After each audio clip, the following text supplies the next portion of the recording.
Welcome viewers. চট্টগ্রামের গুলিয়াখালী, যেখানে সমুদ্র ছুঁয়েছে সবুজ ঘাসের হৃদয়, জলের ঢেউ আর ম্যানগ্রোভ গাছের রহস্যময় দৃশ্য, প্রকৃতির এক অপূর্ব মিলন মেলা। নিবৃত্ত শান্তি আর প্রকৃতির ডাক, এই সৈকত সময় যেন থেমে যায়। গোলঘাসের মাঝে হেঁটে চলা ঠিক যেন স্বপ্নের মধ্যে হাঁটা। চট্টগ্রামের এক নির্জন কোণে গুলিয়াখালী সমুদ্র সৈকত, যেখানে সবুজ মাঠ এসে মিশেছে নীল জলরাশিতে, যেন প্রকৃতির আঁকা এক জীবন্ত ছবি।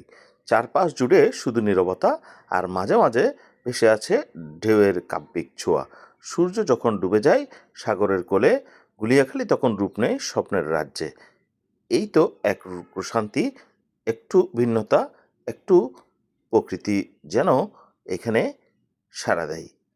খুব সুন্দর একটি দৃশ্য আপনাদেরকে দেখানোর চেষ্টা করছি, যেখানে ঘাসের সবুজ ঘাস আর পানিতে ঘেরা।